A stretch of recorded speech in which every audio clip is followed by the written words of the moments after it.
નમસ્કાર મિત્રો દેશ અને દુનિયાના સુપરફાસ્ટ સમાચારમાં તમારું સ્વાગત છે। વડાલીથી મોટા સમાચાર। વડાલીના ગ્રામ્ય વિસ્તારોમાં માવઠું જોવા મળ્યું। ગુજરાતમાં એક તરફ શિયાળાની શરૂઆત થઈ ગઈ છે, તેવામાં હવે સાબરકાંઠાના વડાલીમાં વરસાદ વરસ્યો હોવાના સમાચાર સામે આવ્યા છે। વડાલીના અનેક વિસ્તારમાં કમોસમી વરસાદ વરસ્યો, જેમાં આગિયા, ખેરોજ, હાથરવા, મહોર અને બાપસરમાં માવઠું થયું હતું, જેથી જગતના તાતની ચિંતામાં વધારો થયો છે। ઠંડીના માહોલ વચ્ચે વડાલીના ગ્રામ્ય વિસ્તારમાં વરસાદ થયો છે। શાકભાજી અને રોકડિયા પાકોને ભારે નુકસાનની આશંકા છે। અન્ય મહત્વના સમાચારની વાત કરીએ તો લાલો ફિલ્મનું ગ્રોસ કલેક્શન ₹90.50 કરોડે પહોંચી ગયું છે। ફિલ્મ લાલો કૃષ્ણ સદા સહાયતે બોક્સ ઓફિસ ઉપર ધૂમ મચાવી દીધી છે। 48મા દિવસે કમાણી મળીને ફિલ્મનું કુલ ગ્રોસ કલેક્શન ₹90.50 કરોડને પાર પહોંચી ગયું છે। શરૂઆતમાં ધીમો પ્રતિભાવ મળ્યા છતાં ચોથા સપ્તાહ બાદ ફિલ્મે જોરદાર ઉછાળો લીધો છે। ફિલ્મ સિનેમાઘરોમાં સતત હાઉસફુલ શોથી ચાલી રહી છે। ટૂંક સમયમાં ફિલ્મ 100 કરોડની ક્લબમાં સામેલ થવાની તૈયારીમાં છે, જે ગુજરાત માટે ગૌરવની વાત છે। અન્ય મહત્વના સમાચારની વાત કરીએ તો જનતા રેડનો ડર, હવે દારૂના અડ્ડા બંધ, બુટલેગરો ભૂગર્ભમાં જોવા મળ્યા। ધારાસભ્ય જિગ્નેશ મેવાણીએ દારૂબંધીના મુદ્દે જન સમર્થન મળતા ગુજરાત સરકાર બેક ફૂટ પર આવી છે। લોકો દારૂના અડ્ડા પર જનતા રેડ પાડશે તેવી ભીતિને કારણે પોલીસે તાત્કાલિક દારૂના અડ્ડા બંધ કરાવી દીધા છે। મેવાણીના સમર્થનમાં પાટણથી લઈને કચ્છ સુધી રેલીઓ યોજાઈ હતી। આ ભયના કારણે બુટલેગરો અને પેડલરો પણ ભૂગર્ભમાં ઉતરી ગયા છે। વિપક્ષી મોરચા સામે સરકારે હાલ હાથ હેઠા મૂકવા પડ્યા છે। અન્ય મહત્વના સમાચારની વાત કરીએ તો પાડોશી દેશમાં 6.4ની તીવ્રતાનો ભૂકંપ। ઇન્ડોનેશિયાના સુમાત્રા ટાપુ પાસે 6.4ની તીવ્રતાનો ભૂકંપ અનુભવાયો છે। નેશનલ સેન્ટર ફોર સિસ્મોલોજીના મુજબ ભૂકંપનું કેન્દ્ર હિન્દ મહાસાગરમાં 10 કિલોમીટરની ઊંડાઈએ નોંધાયું છે।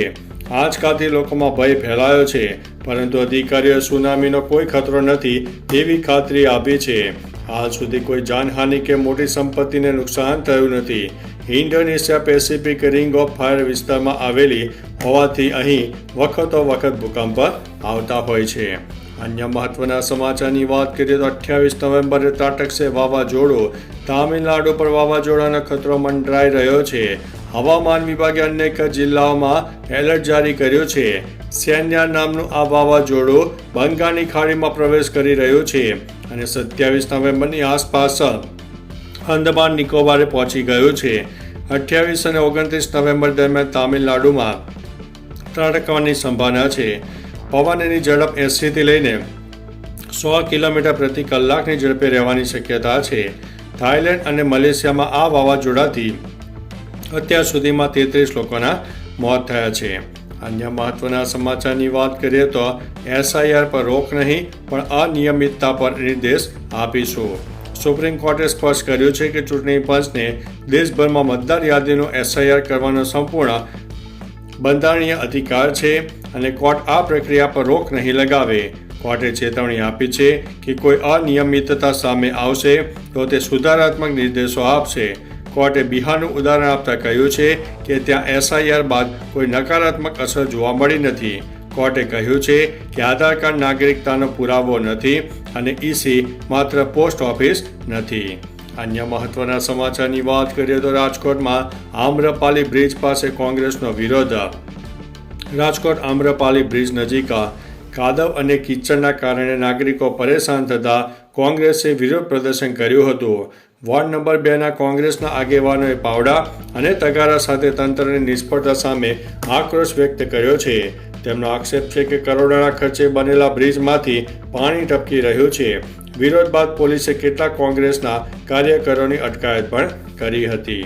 અન્ય મહત્વના સમાચારની વાત કરીએ તો ફિઝિયોથેરાપી અને ઓક્યુપેશનલ થેરાપીમાં પ્રવેશ માટે નીટ ફરજિયાત।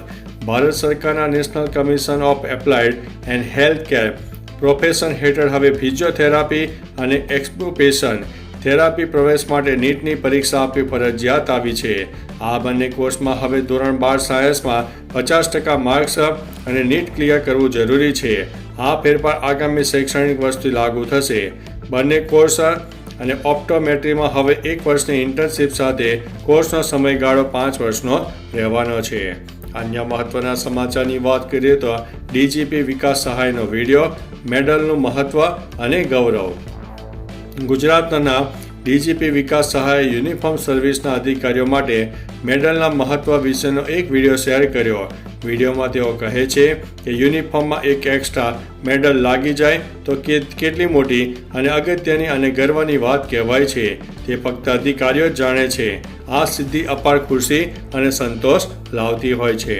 અન્ય મહત્વના સમાચારની વાત કરીએ તો લાલો ફિલ્મના હીરોના કરણ જોશીના બેંક એકાઉન્ટમાં આટલા બધા રૂપિયા. બોક્સ ઓફિસ પર રેકોર્ડ તોડ કમાણી કરતી ફિલ્મ લાલો શ્રીકૃષ્ણ સદા સહાયતાના મુખ્ય કલાકારો અને દિગ્દર્શક તાજેતરમાં લોકપ્રિય કોમેડી શો લવારીમાં મહેમાન બન્યા હતા. શોમાં કરણ જોશીએ ખુલાસો કર્યો છે કે થિયેટર મુલાકાત દરમિયાન 45 રૂપિયાની ચા પીવા માટે ખાતામાં પૂરતું બેલેન્સ નહોતું, માત્ર 9 રૂપિયા અને 28 રૂપિયા જ હતા. દિગ્દર્શક અંકિત સખિયાએ પણ આવો જ અનુભવ શેર કર્યો. આ ઘટના કલાકારોની સાદગી પણ દર્શાવે છે. અન્ય મહત્વના સમાચારની વાત કરીએ તો અમદાવાદમાં 200થી વધુ બીએલઓના ધરણા.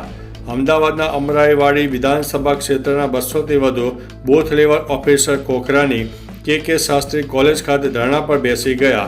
તેમના વિરોધનું મુખ્ય કારણ તેમને સોંપાયેલી મેપિંગની જટિલ કામગીરી છે, જેનો તેઓએ અવ્યવહારુ ગણાવી છે. બીએલઓનો આક્ષેપ છે કે અધિકારીઓ આ મેપિંગ પ્રક્રિયા માટે દબાણ કરી રહ્યા છે. મેપિંગ હેઠળ બીએલઓસને દરેક મતદારના ફોર્મમાં 2002ના એસઆઈઆર પ્રમાણેની વિગતો જાતે ભરવી પડે છે. અન્ય મહત્વના સમાચારની વાત કરીએ તો ચાઇનીઝ દોરીનો આતંક, શિક્ષકને થઈ છે તકલીફ. ઉત્તરાયણ પહેલા જ પ્રતિબંધિત ચાઇનીઝ દોરીનો આતંક શરૂ થઈ ગયો છે. પાટણના રાધનપુરમાં બાઇક પર પસાર થયેલા શિક્ષક નરેશ બારટને આ દોરીને કારણે ઈજાઓ પહોંચી છે. હાઈવે ઉપર જતા હતા ત્યારે ગળામાં ઈજા પહોંચી છે અને 14 ટાંકા આવ્યા છે. થોડા સમય પહેલા આણંદમાં પણ એક યુવતી ગંભીર રીતે ઘાયલ થઈ હતી. આ ઘટનાઓ દર્શાવે છે કે ચાઇનીઝ દોરીના વેચાણ અને ઉપયોગ સામે કડક કાર્યવાહી થવી જોઈએ. અન્ય મહત્વના સમાચારની વાત કરીએ તો ટ્રમ્પ ગુસ્સે થયા. આ દેશના નાગરિકોને નો એન્ટ્રી. વ્હાઇટ હાઉસ પાસે ફાયરિંગમાં 2 નેશનલ ગાર્ડ ઘાયલ થતાં રાષ્ટ્રપતિ ડોનાલ્ડ ટ્રમ્પ ગુસ્સે ભરાયા છે. તેમણે આ હુમલાને આતંકી હુમલો ગણાવ્યો છે અને હુમલાખોર અફઘાન નાગરિક રહેમાનુલ્લાહને જાનવર કહ્યો છે. 2021માં ઓપરેશન એલાઇડ વેક્ટમ હેઠળ અમેરિકા આવેલો આ શખ્સના હુમલા બાદ ટ્રમ્પ વહીવટીતંત્રે અફઘાન નાગરિકોના તમામ ઇમિગ્રેશન અરજીઓ પર તાત્કાલિક રોક લગાવી દીધી છે અને FBI દ્વારા તપાસ ચાલુ છે. અન્ય મહત્વના સમાચારની વાત કરીએ તો 30 નવેમ્બરે ઓલ ઇન્ડિયા બાર એક્ઝામ યોજાવાની છે. ગુજરાત સહિત સમગ્ર દેશમાં 30 નવેમ્બરે ઓલ ઇન્ડિયા બાર એક્ઝામ યોજાશે. રાજ્યમાં અમદાવાદ, સુરત, રાજકોટ સહિતના કેન્દ્રો પર પરીક્ષા લેવાશે. રાજ્યભરમાંથી 10,000થી વધુ વકીલ ઉમેદવારો પરીક્ષા આપશે. બાર કાઉન્સિલ ઓફ ઇન્ડિયા દ્વારા આ 20મી વાર પરીક્ષાનું આયોજન કરવામાં આવી રહ્યું છે. વકીલાતની પ્રેક્ટિસ માટે આ પરીક્ષા પાસ કરવી ફરજિયાત છે. જનરલ કેટેગરી માટે 45 ગુણ અને SC/ST માટે 40 ગુણ પાસિંગ રહેશે. અન્ય મહત્વના સમાચારની વાત કરીએ તો લ્યો બોલો, લાખો લીટર પાણી વહી ગયું ખેતરોમાં. બનાસકાંઠાના વાવ થરાદ તાલુકાના સુઈ ગામમાં એટા માઇનોર કેનાલમાં ગાબડું પડતા ભટાસણા ગામના ખેતરોમાં પાણી ફરી વળ્યું, જેનાથી રાયડો અને જીરુના પાકને ભારે નુકસાન થયું છે. ખેડૂતોએ હલકા ગુણવત્તાવાળા કામ અને અધિકારીઓની બેદરકારીનો આક્ષેપ કર્યો છે. રામસરા ગામમાં પણ નર્મદા કેનાલમાં 8 ફૂટનું ગાબડું પડી જતા પાકને વ્યાપક નુકસાન થયું છે. રાજ્યમાં કેનાલ ગાબડાનો સિલસિલો અત્યારે ચાલુ રહ્યો છે. તો ચાલો મિત્રો, ફરીથી દેશ અને દુનિયાના સુપરફાસ્ટ સમાચાર લઈને મળતા રહીશો. ત્યાં સુધી અમને રજા આપશો. નમસ્તે.